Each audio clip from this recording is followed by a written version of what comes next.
Bonjour, alors aujourd'hui je voulais vous montrer mon bullet journal. Je vais d'abord vous expliquer c'est quoi le bullet journal ou moi j'appellerais ça comme un journal personnalisé. Donc au départ le bullet journal c'était un outil de productivité. C'était comme faire un agenda flexible dans un cahier qui est vierge. Puis après ça, ben, les artistes ont commencé à inclure des dessins là-dedans, puis à mettre un petit peu plus de pages pour enregistrer ta vie un peu plus. Fait que moi, c'est un peu plus cette dernière version, donc c'est un peu plus artistique, amélioration de soi. Donc on va commencer. Euh, Au départ, on a des pages annuelles. Donc cet agenda appartient à s'y retrouver, contacter, la page titre de 2024. Ensuite, on arrive au mini calendrier comme annuel. Moi, je mettrais les dates les plus importantes, comme si vous partez en voyage, vous pouvez mettre, de cette semaine-là, on est en voyage. Cette date-là, c'est l'anniversaire de quelqu'un, etc. Ensuite, j'ai une page d'objectifs. J'ai placé 4 objectifs. Avec les actions requises. Fait que dans le fond, si tu as des habitudes à prendre ou des tâches à faire pour arriver à ton but, donc tu peux faire ça. Puis ça, c'est un petit endroit où tu peux mettre une description ou la raison de pourquoi tu veux avoir cet objectif. Ensuite, ça c'est la bibliothèque. On peut colorer le nombre de livres que vous avez lus dans l'année ou bien on peut écrire le titre.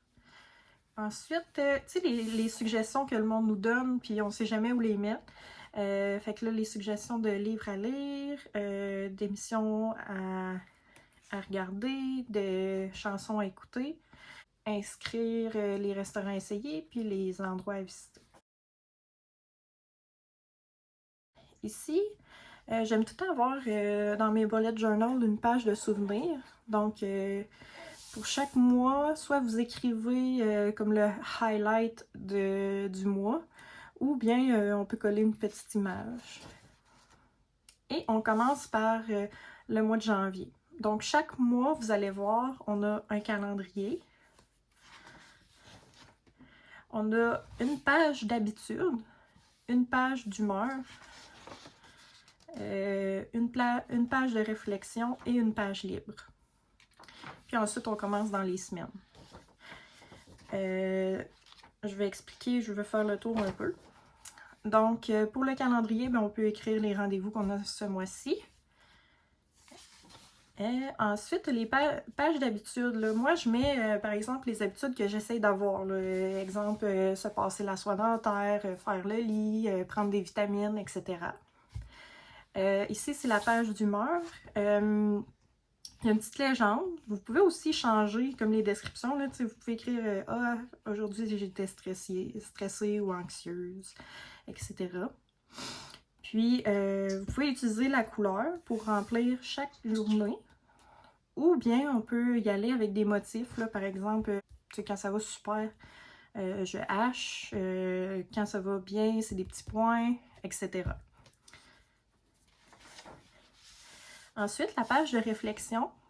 Je fais tout le temps mes pensées sur le mois de décembre. Donc, comment s'est passé le mois précédent. Et ensuite, mes intentions pour le mois de janvier. Ce serait comme un peu une page de but.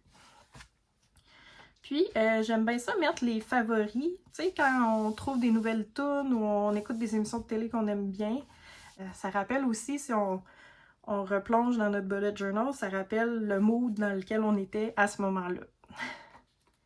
Fait que ça, c'est une page libre, là. Tu sais, vous pouvez soit coller des photos ou faire un budget etc. Ensuite, les semaines, j'essaye de changer un peu l'arrangement des semaines à chaque mois. Mais dans un mois, ça reste pareil. Des fois, il y a des semaines qui ont 2 pages. Puis des fois, il y a des semaines qui ont une seule page. Fait que là, il y a comme 2 semaines ici. Donc, janvier, on a fait le tour. Février. Je vais vous laisser faire le tour en silence. Je me tais, puis je reviens vers la fin.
Donc, en arrivant à la fin de ce journal, j'ai fait une page de réflexion. Ce dont je suis fière en 2024, les meilleurs moments, ce qui a moins bien été et mes buts pour 2025. Ensuite, je vais être transparente. Dans le fond, moi, c'est pas moi qui est venue avec l'idée de tous les thèmes, mais ici, je mets dans le fond les noms des artistes qui ont eu l'idée pour les thèmes. Par contre, il y a certains thèmes où il n'y avait pas de page pour les humeurs. Donc, tu sais, moi, c'est moi qui est venue avec les dessins qu'il y a là. Mais l'idée originale de ça, c'est un peu plus la personne que j'ai nommée ici. Puis, je vais aussi être transparente pour le prix que je vends mon bullet journal. Moi, je demande 40$ pour, mais sur Etsy, si vous connaissez le site, tu sais, ça peut se vendre de 80-100$. Donc, puis j'ai travaillé comme un 50 heures dessus. J'ai travaillé comme pendant un mois dessus. Peut-être de 1 à 3 heures chaque jour. Des fois, je skippais des jours. Là. Donc, moi, j'estime ça à environ 50 heures. Puis je trouve qu'il est de très bonne qualité. La seule chose, c'est le bullet journal en tant que tel. Je ne sais pas s'il est de bonne qualité. Vu que c'est mon premier, j'ai choisi d'en acheter un au Dollarama. À date, il a tenu. Tu sais, il s'est fait trimballer pendant un mois. Il y a le... Ça, c'est un peu bizarre, là. C'est pas recouvert, là. Mais c'est pour ça que je demande pas plus que 40 parce que je sais pas la durabilité de ce journal-là. Puis, tu sais, vu que c'est mon premier, il y a des petites erreurs de débutant, là, je pourrais dire, là, comme, tu sais, exemple, moi j'ai pris des étampes pour étamper les mois ici, mais ça s'est comme étampé là. Ça s'efface avec une efface, là, ça pâlit. Mais tu sais, il y a des petits défauts de même. Je sais qu'en décembre, on dirait que j'avais hâte de finir, puis j'ai utilisé des couleurs qui étaient un peu trop foncées, fait qu'il y a eu de la transparence, là, ça a passé au travers de la feuille. Donc c'est ça, il y a des petites erreurs, mais somme toute, moi je trouve que c'est un beau produit. Là. Donc si vous me prenez par pitié et vous voulez m'offrir plus pour, je vais être contente. Si il est déjà vendu, j'en ai acheté plusieurs autres. Donc je peux prendre les commandes. Il y a plusieurs couleurs. Donc on a le bleu foncé, quasiment jeans.